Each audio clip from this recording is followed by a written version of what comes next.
Hey, welcome to another video. So actually, I've been getting the most views on the Myers Briggs one I did last episode. So I'm going to continue on that. And I'm kind of going to give some more, I don't know, little details about what each type can represent within a conversation. Because the reason I like Myers Briggs so much, aside from it kind of helping me understand myself in some differences, understand my friends, family, girlfriend, whoever, one thing else it does is when you meet strangers and you get pretty decent at typing and you can start doing this on the fly, it's amazing what you can kind of circumvent, understanding how they might freak out, the differences in the way you think, the differences in the patterns that represent you. And overall, it gives you more ideas of what you can talk about and how you can kind of strengthen and fasten the relationship so you can just move along a lot faster. So let's go into a few examples.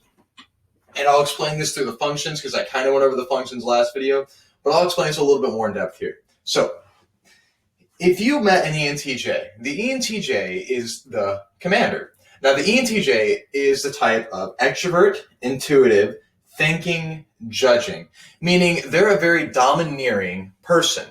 They lead with logic over emotion, which means they're not going to put up with your bullshit. They're extroverts, which means they're going to talk more and they're going to have more of a physical presence. They're intuitive, which means they're quick on the feet. They have a broader imagination, which means they can kind of go through a little bit more details and keep up with you faster, almost like a lawyer. The J means that they're highly organized, highly disciplined, and overall makes them more of a threat because they're structured. They actually can make a plan on the fly.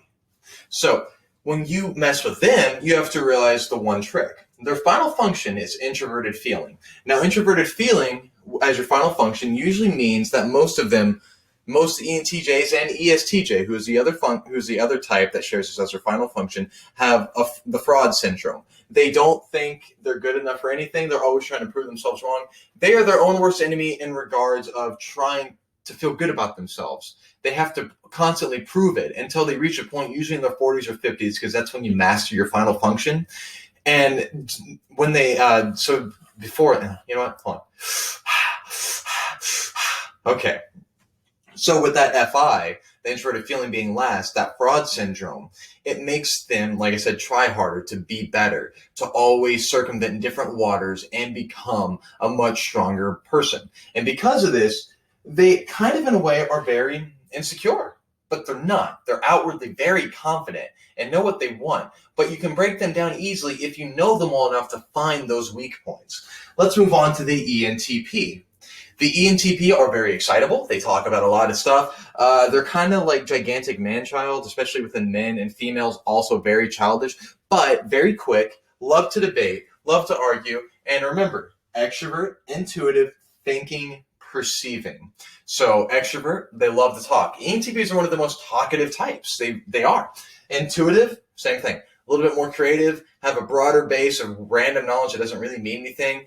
But they also are thinking, which means they're logic over emotion first. And they feel a lot. Every type feels a lot, okay? Emotion is just something that feelers show more than a thinker does. But either way, so the ENTP is also a perceiver. So unlike the ENTJ, they are going to be less structured, less organized, more sporadic, and overall just a little bit more, what's the word I'm looking for? They're impulsive. And that means that they're quicker on the fly to make random last-minute decisions without a lot of thought going into it, but just enough to make it work. So because of this, when you meet an ENTP to an ENTJ, ENTJs come off a little bit more serious. They come off more structured, more domineering. They don't want anybody to get in the way of their goals. Or an ENTP, they have their goals, but they're looking more for a fun time. They don't need you to guide them around. They'll figure out their own plan. They hate being controlled. But they, like I said, they're also easy to get along with in a lot of ways. But just overall, less structured, more like a gigantic child. The ENFJ. The ENFJ, actually, I'm going to do an example for each of them just because I think I may have done it last video. I don't remember. I didn't watch it again to find out, so we're going to do it anyways. ENTJ, Joe Rogan. ENTP, Bill Gates. ENFJ, Dr. Drew Pinsky. You've seen him Dateline, everything else. He does like a podcast with Tom Segura. But he's a good ENFJ. I think Robert from Shark Tank is an ENFJ. Either way, the ENFJ functions again. Extroverted, love to talk, have a more domineering presence compared to an introvert. Intuitives, so they kind of have it all pictured in head and how it all connects from different angles. They're feelers. and meaning they're more emotional outwardly. So it seems like they care a little bit more personable in light of they're going to be there for you if you have a problem, and they're going to be a shoulder to lean on over someone to give you guidance. Now they can give you guidance and they're good at it, but they also are okay with being a shoulder to cry on compared to the ENTJ and ENTP. ENTPs will try, ENTJs will try, but they will fail ultimately to be the shoulder to cry on. But ENFJ is also a J, very serious, very structured. So an ENFJ, when you meet an ENFJ, you're going to meet someone who is talkative, very caring. They usually put their needs or put your needs before theirs. They care deeply about everybody around them. Sometimes they can get too much into other people's lives and it kind of becomes a burden. But these types usually are doctors or caregivers or anything like that. And so I'll go back to the ENTP because I did it for the ENTJ. The ENFJ's last function is introverted thinking. Now, what this means is that for an ENFJ, when they freak out, they become completely illogical. So for them, they don't want, if you tell them, hey, you have cancer, or hold on, let me switch up. Hey, there's a 5% chance you might have cancer. I don't think you do, but we're running more tests. I think you're fine, man. Don't worry too much about it. Just 5%, 5. And it seems like it's decreasing every minute that we talk about it. That ENFJ is most likely still going to start writing out a will, saying goodbyes to their children, understanding that the world's coming to an end. They might start coughing and acting more sick than they are just because they've kind of convinced themselves of it. Or if you make them angry, then they immediately start throwing out insults that don't make sense. Like, bro, you crashed into my car. Oh yeah, well you're a dick and I don't like you and your family sucks and I just hope you die in a car wreck on the way home. Irrational, way too hard. But that's usually how it's handled. They just can't think logically to put it into proportion. Let's go back to the ENTP. Their final function is introverted sensing, which means an ENTP in stress loses track of their already disorganized mind. So when introverted sensing takes over, they kind of feel more and they don't know how to organize it. So they feel disillusioned about what they're feeling and they're not sure about it and it overtakes them, where they're usually very in control of what's going on in their mind to some regard. This causes them to be disorganized. And because of this, it also makes them less structured in a lot of lights to where it's hard for them to gain routine. It's hard for them to stick to the same thing more than once. So it's easy to circumvent that and understand that they like chaos. The ENTPs like being shrouded in the unknown and having to survive. ENFJs don't like that as much because they're Js. They like having a structure and organization. But TI is a logical, irrational decision-making. SI is just disorganized, so they get stressed out, become less talkative, kind of shut down in a lot of ways. ENTJ is introverted feeling. They feel like a failure. They kind of break down, and all that confidence bravado is gone, and they kind of lash out at people like little kids. Let's move on to the ENFP. Their final function, by the way, is the same as the ENTP. So they're the same way. They just get disorganized. They kind of shut down, less talkative. They try to structure themselves, and it's really hard. But the ENFP is the same thing as the ENTP, except they're a feeler over thinker. And they're very similar in the ways of that. They both lead with extroverted intuition, so they're very spontaneous, have a lot of ideas, very bouncy, off the wall, kind of childish. But the ENFP, being a feeler, is going to be more outward, queen, really good. They're boisterous. Think Jonathan Van Ness from Queer Eye, Robin Williams, George Carlin. Jesus, dude, there's a lot of ENFPs. They're usually in show business because they're so much of an actor and actress, whatever. But they're usually very hippie-ish and free. Kevin Smith is a good one. So they're pretty explainable. ENTP and ENFP are just bouncy, kind of childlike. They're very smart. With ENFPs, you can't tell as much because their emotions run them over the logic train. So let's move on to the ESFJ. The ESFJ is the party planning mom, the dad who's at every sporting event, who's very caring about everybody because they're extroverted, they're censored, which means they're more in the here and now and the current world they live in. Like, they're more into what's happening at their child's school. They're more interested in what's happening with their mom or dad or their friends in their life. They're not really interested in the hypothetical what ifs of life. Not that they can't do that and they like doing it, but they're more likely to run away from that if there's more options to talk about the party happening tonight or the social gathering or what's going on with you over what's going on in space that we don't know about. So they're also feelers, and ESFJs are heavy feelers. They're kind of like the ENFJ where they're always in your business. They're more likely to be gossip queens. They're very structured. They're usually pretty fashionable too, but they are, on average, are just kind of the soccer mom. And that's not a bad thing. They're very caring people. They always are inviting you over for dinner, setting up social gatherings, keeping families together, because they're judgers, they're planners. They really are. They love kind of being disorganized, but at the same time, they don't. Here's two good examples of an ESFJ from both sides. Barbara Corcoran from Shark Tank is an ESFJ, and then Linda Belcher from Bob's Burgers is an ESFJ. It's a good example, just kind of fits into it. Their final function is just like the ENFJ, TI, which means they're illogical. My girlfriend's mom is an ESFJ.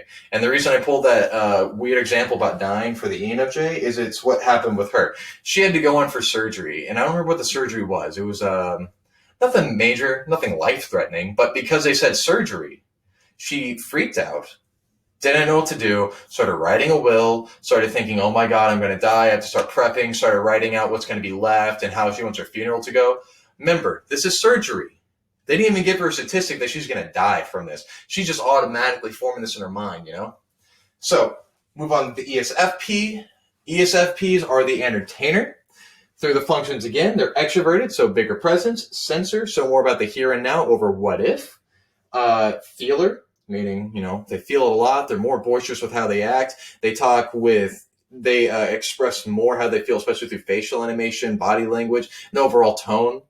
And they're perceivers, meaning they're less structured, more disorganized, and they thrive better being in the moment. And you'll understand that with their final function, which is introverted intuition, meaning they are so focused on living in the current moment. Like if at the party, they're the party animal. They're the one taking shots on the table, doing keg stands, fucking somebody in the corner, anything like that. They are in the moment. So their final function, introverted intuition, is what causes them to not be able to understand the future.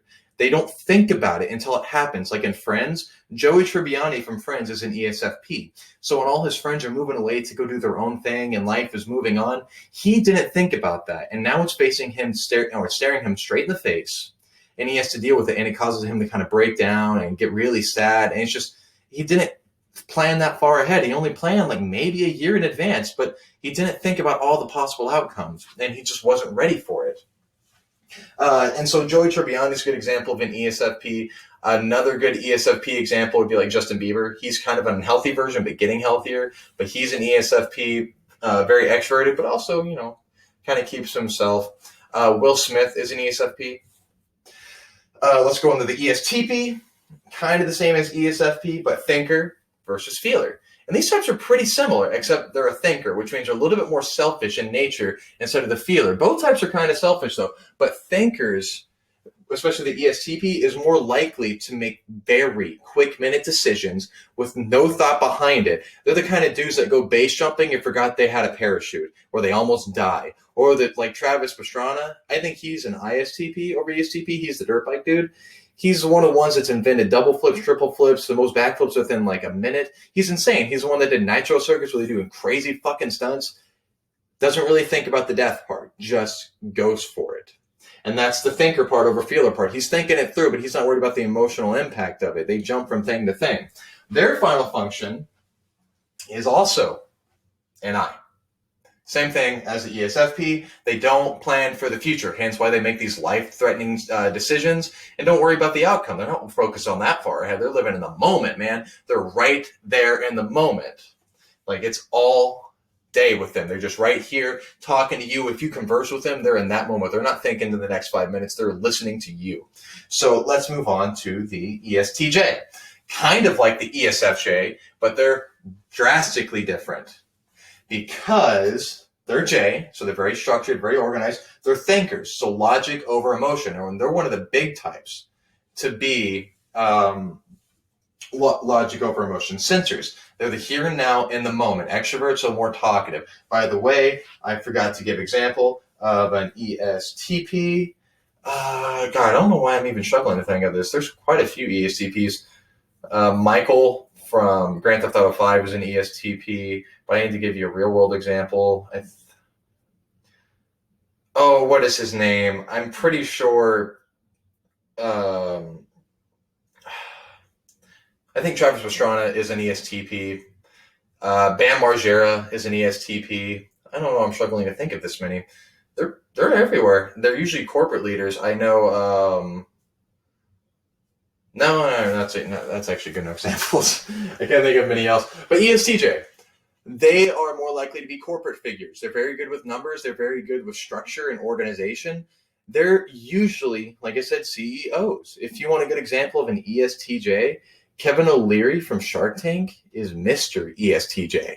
In the moment, all business, no real emotion attached to the logic of how they're wasting his money, very disciplined, and he made billions because of it. But Monica from Friends is also an ESTJ, and she's just kind of one that very organized, very structured, but she's more about her friends. She's a little bit healthier in a lot of life. She's not dreaming as big. ESTJs, they get rich beyond their dreams. They're good at it. They know how to do it. Let's move on. Oh, and their final function is introverted feeling, just like the ENTJ. So they have the same thing. They have the fraud syndrome. So they come off more dominant than the other because they're just trying to prove a point. They don't want anybody to know that they're weak inside. They want to be a domineering force. INTJ, their final function is extroverted sensing. Same thing as, we'll start with that. Extroverted sensing. Walter White is an INTJ, okay?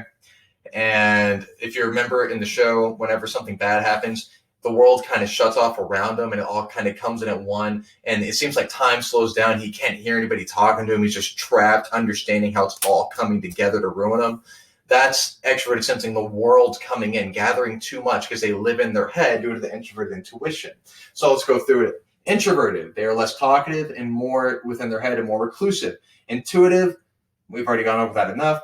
Thinker, so logic over emotion, and judger, meaning very structured. INTJs are the type that when you meet them, they may be brash, they may be harsh, and they may not seem like they feel a lot, and they may seem like they're kind of a dick, but really they just live in their head. They're very intelligent. They're usually the architect of the world. Okay, Nikola Tesla is a very famous INTJ. I'm pretty sure Sacha Baron Cohen is an INTJ. You can listen to him on Mark Maron's interview. He describes it all. He loves the chaos. He's very dominant. It's not that his emotions guide him as much as his own line of reasoning does. Very smart. INTP, introverted, not as talkative. Intuitive, so kind of afraid of all that shit. Thinker, logic over emotion. And perceiver, less structure. They don't really have a schedule. They're really easy to They're really go easy people, kind of go with the flow. And because of this, when you meet them, where an INTJ is a little bit more serious and reserved, INTPs are reserved in a life, but they're easier to get into a playful mode where you feel like you're talking to a little kid. They have usually a bunch of interests. You can find out anything from them, and they want to talk about it. But here's the problem. Their final function is extroverted feeling, meaning they are not in touch with their emotions. They feel a lot of what others think, and they're nervous about what you think of them. But the problem is for them, with that being their last function, they don't understand their emotions that well. They don't feel them a lot. They're very distant. So when you cross the line with them too much, they have a Hulk explosion. We're running on 18 minutes. I'm going to try to cut it off at 20. But they have a Hulk explosion, laying it all out at once.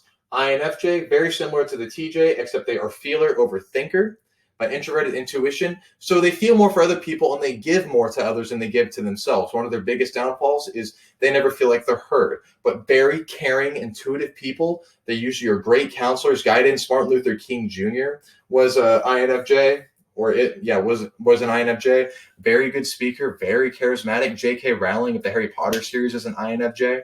I forgot to do an INTP example, Albert Einstein. Walter White's lab partner, Gale, and Breaking Bad was an INTP. Mark Maron is an INTP. INFJ is the same thing, extroverted sensing as their last function. So just like the INTJ, when too much happens in the real world, it causes them to break that mental clarity train they had going on and take too much in. And it kind of it's like they blew a fuse and they short circuit and they kind of shut down.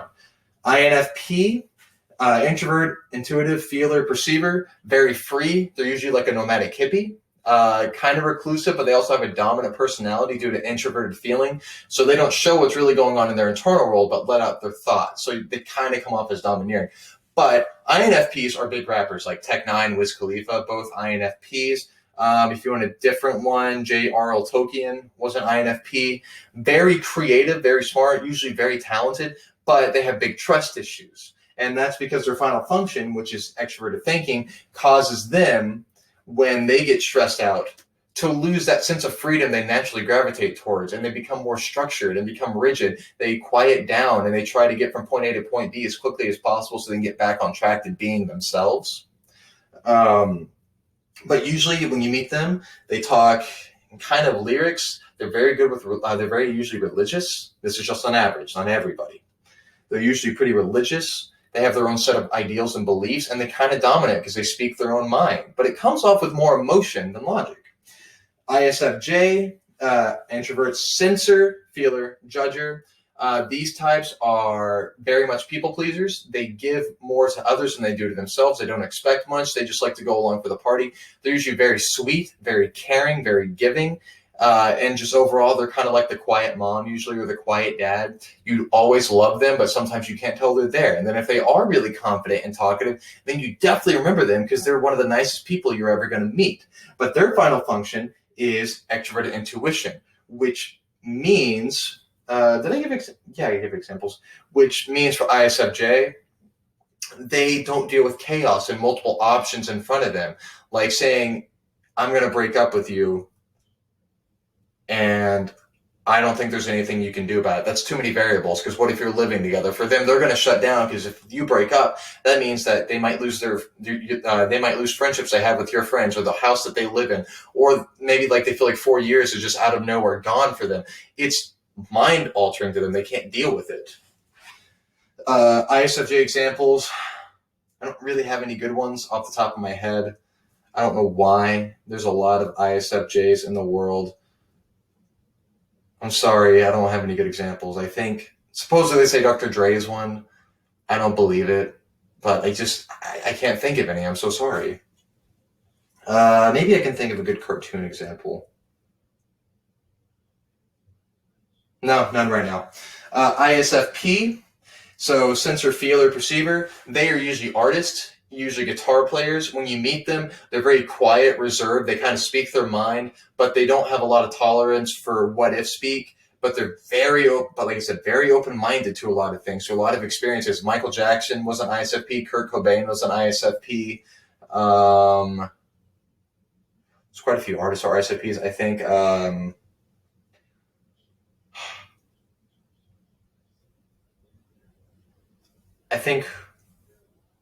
No, those are good examples. Just kind of, they're usually just artists. Kurt Cobain.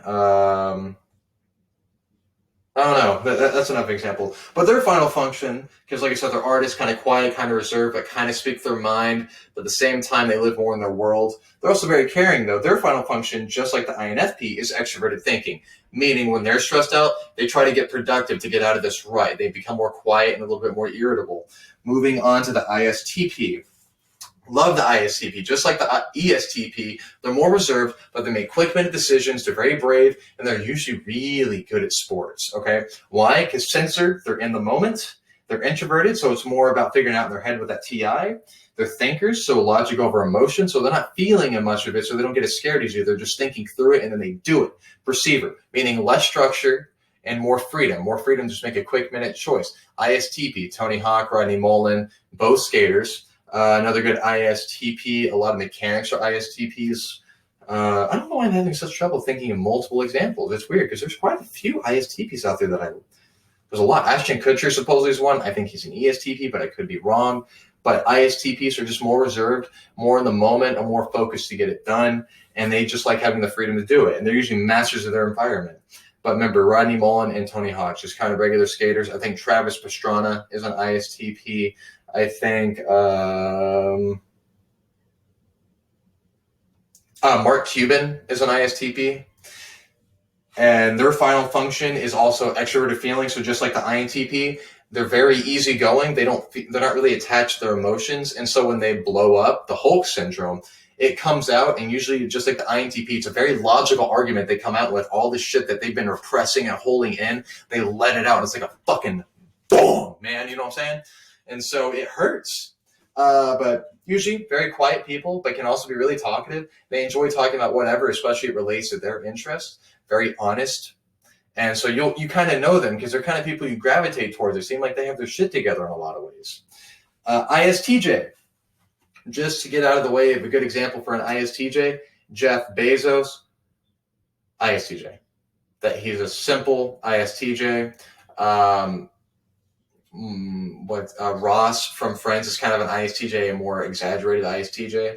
But sensor, intuitive, thinker, judger, very structured, very routine oriented. They don't deal well with chaos. Their final function, just like the ISFJ, is extroverted intuition, which means that they don't deal well with multiple options in front of them, like saying, hey, we are moving today, so everything's got to be out by next week. Here's the 3 houses that we can move into. All of them are different. That's too many variables, too short a time, too many things to figure out, too many options, and it stresses them out, causes them to shut down, become really irritable, and have a hard time making a decision.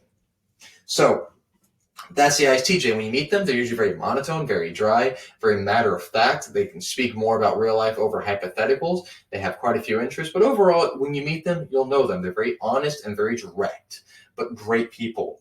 So that gives you an example of everybody, how they act, how they are when you meet them, and how they react during stress. And that's a very rough outline. And so if you have any more questions, leave a comment. I'd be happier to do more in-depth videos on other types if anybody has an interest in this. Or tell me if I suck. I'd really appreciate that too. That way I can know if I'm doing something wrong. Last thing, I do have my podcast, Chatty Patties, Patties, and that's on 8 different platforms at Spotify, Apple Podcasts, Breaker.